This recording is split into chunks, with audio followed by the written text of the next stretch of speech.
As soon as women come out of the womb, our appearance is criticized. When I was a little girl, before I was even 10 years old, my own family used to tell me that I was fat. My own mother used to tell me that I had cellulite on my legs when I was like prepubescent, 12 or 13 years old. And because of that, I became so hyper aware of my own body. I used to suck in my stomach constantly and hold my breath.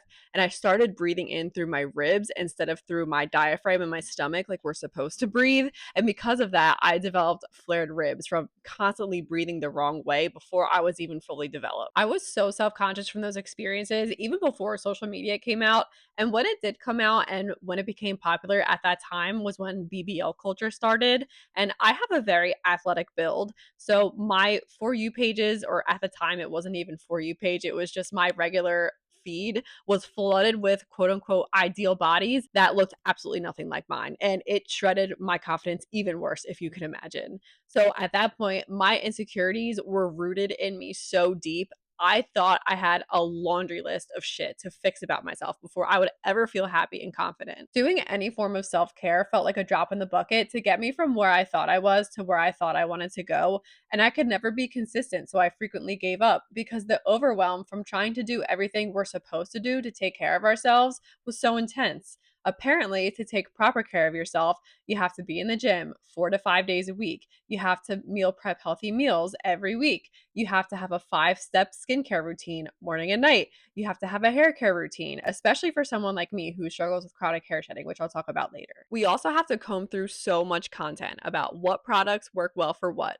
and determine if it's just an ad or if it actually helps us, because women are constantly marketed to 24/7. All of this on top of our regular daily responsibilities, full time jobs, businesses, kids, pets, school, you name it. Also, not to mention the treatments that wealthier women are getting, like Botox, lasers, and facials that regular women may not have access to. Now, add in the social constructs around what's trending. I hated my natural hair color growing up. It's what it is right now. It's a light brown. I used to dye my hair a dark level 2 or black for 10 plus years until the integrity of my hair health was compromised so bad that I just had to stop. But growing up, the color of my hair, what it is now, is called mousy brown. And if you had dirty blonde hair, it was called dishwater blonde. Even the name dirty blonde has a negative connotation to it. But now you see these colors rebranded as old money blonde or teddy bear blonde, as if we weren't traumatized from having these hair colors 10, 15 years ago. So we either bleached the shit out of it or we dyed it black. It's just crazy to think how other people's perceptions of my hair color made me feel about it when I actually like my hair color now. I think it's fine. The same thing happens with women's bodies. If you go back and watch the Baby Got Back music video, the song notorious for describing quote unquote thick women, the dancers in that video are literally so small. And also, Jessica Simpson, at the time, it was like 2009, being on a People magazine cover, was being shredded to pieces for gaining weight, but she was still extremely tiny. She just had a slightly fuller upper body than she had in the past. But I remember, in my point of view at that time, looking at these women and thinking that they're plus size. And I use these older references to show how much society's perception of women has changed over time. Now that I look at them through the lens of today's standards, they look completely different.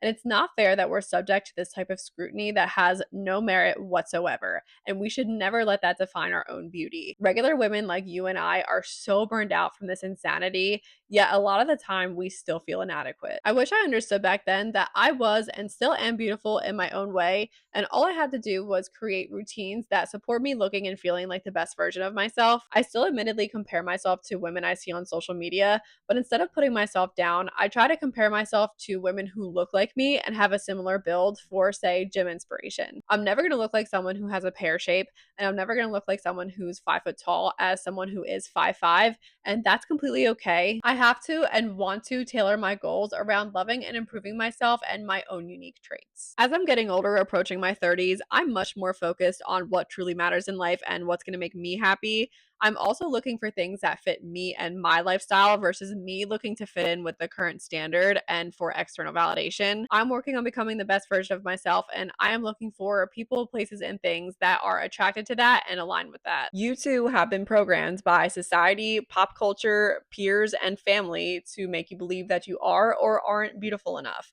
And this has been happening for thousands of years where women have mutilated themselves to fit the beauty standard.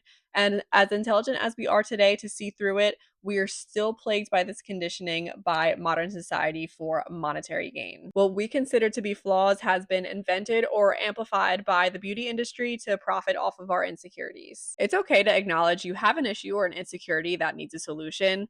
Understand that that should be worked on and achieved in a way that supports the best version of you, and never to chase an impossible beauty standard that's inevitably going to change anyway. You should always strive to be your best, but never be influenced or discouraged by what's trending.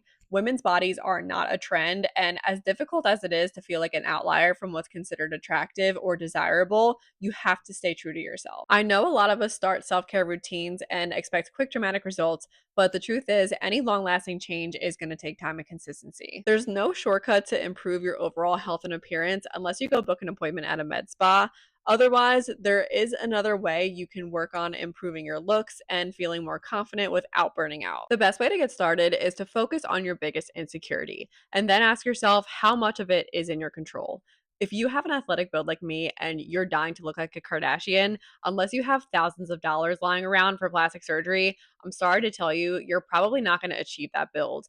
And you're going to make yourself miserable chasing this aesthetic and this body type that you have a completely different genetic bone structure from. What you can do though is grow muscles in certain areas to enhance parts of your body with proper strength training and proper nutrition. Again, unless you have BBL and Lipo360 money, you're going to have to be in it for the long haul. Your favorite gym influencers on Instagram who are natural have built their physiques over the last 5 to 10 years. And depending on what they look like and their genetics versus what you look like and your genetics, that still might not be realistic for you, even after putting in the work for all that time. However, committing to a strength training routine at least 3 days a week and eating a diet full of whole foods, high in protein and fiber, will absolutely change your physique over time into what's ideal for your own genetics and bone structure. Just start small, stay consistent, and manage your expectations. Even if your goal is to have a healthier or better version of some part of you instead of trying to become someone completely different, the same process applies. Since my early 20s, I've been struggling with something called chronic telogen effluvium,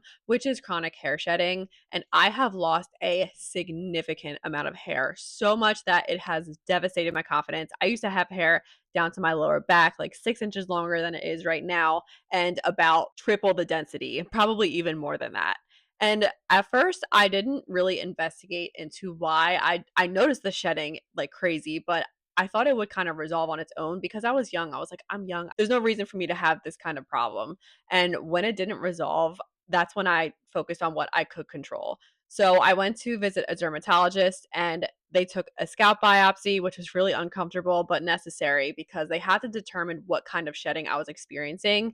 There are different types of shedding. It could be genetic, like androgenetic alopecia, which is basically when men go bald. It's male pattern baldness or female pattern baldness. Women can have it too, unfortunately. Or if it's not genetic, like in my case, thankfully it wasn't, it is just some other trigger is making it happen. So that was my next step to find out what the trigger is, why I'm losing all my hair. The dermatologist ordered me a blood panel.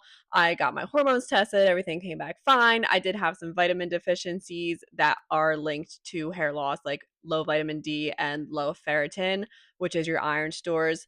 And so that combination with me being stressed out all the time because my most recent round of shedding happened due to a breakup, the timing just matched up perfectly. I know that's what it was. That's really the call that I'm working with right now. I'm trying to do everything I can to mitigate that. I take vitamins, I try to regulate my nervous system, and as much as it still pains me and it still affects my confidence, I'm just trying to focus on what I can control and what's realistic for my hair to recover to what it used to be. I've also had to incorporate a much more complex hair care routine than I ever have in the past to try to get my hair to grow back. So what I do now, I scalp oil 2 times a week. I use a deep conditioner every time I'm not scalp oiling.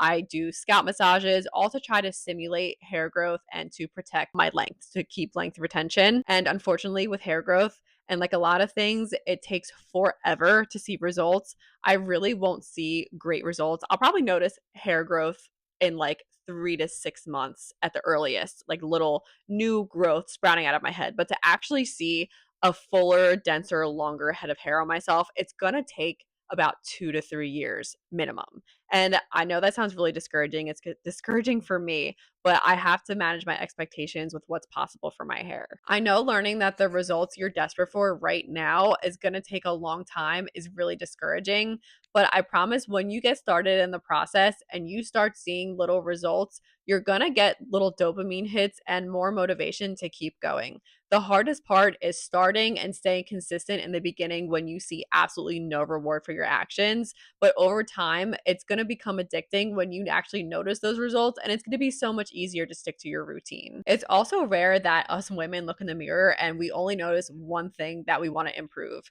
It's probably likely that we see many things that we want to work on. And it's also true at the same time that things we're already confident in are going to require work to maintain them. But the good news is, once you have your already established gym routine or hair care routine and it becomes second nature, you're going to have the new mental capacity to implement a new routine that's going to improve another area of your life. Learning how to work out, how to eat right, how to take better care of your skin, take better care of your hair, all at once is extremely daunting. But when you break them up, it's much more feasible to form a new habit. For me, for example, I've always had great skin. I've been blessed without having acne in my childhood or anything. So I've never really expanded my skincare routine past the basics of cleanser, SPF, moisturizer. But now that I'm approaching 30, I feel like I need to expand this and add a retinol or a tretinoin in for little anti aging action. And for me, since I'm so used to my gym and my hair care routine, adding in an extra couple steps in my skincare is not a big deal because everything I'm already doing is so ingrained in my day to day life. I already touched on this, but please make sure you're following and getting inspiration from people who look like you and also people who are honest and transparent. There is nothing worse than people who get on the internet and lie and try to sell you something, especially people who try to sell you their 6 week gym booty building guide, but they have a skinny BBL, or somebody who just comes online just to lie and say they've never had Botox or any kind of cosmetic enhancements, and they're also using a beauty filter. So you're comparing your own natural skin to what this person looks like and wondering why the fuck you're aging like a banana, but that person doesn't really look like that in real life either. A quick disclaimer, I am not against plastic surgery or cosmetic enhancements at all. There are procedures I want to get for my own self in the future. I am just emphasizing that it's so harmful to compare, and instead, you should just be striving to be the best version of yourself and working with what you've got in the current moment. Remember that the beauty standards that make you feel like you're not attractive enough are completely made up. They're gonna change and they're gonna keep changing. Your job is not to keep up with them. Your job is to build habits that support becoming the best version of you, however that looks and feels. I know it can be a lot and overwhelming. Just remember to start small, focus on what you can control, and commit to it for the long haul. You are worth the consistency, and the physical result and the inner confidence that you're going to gain from being consistent with your self care routine is going to be life changing. Thank you so much, as always, for watching. I love you guys so much, and I will see you in the next video.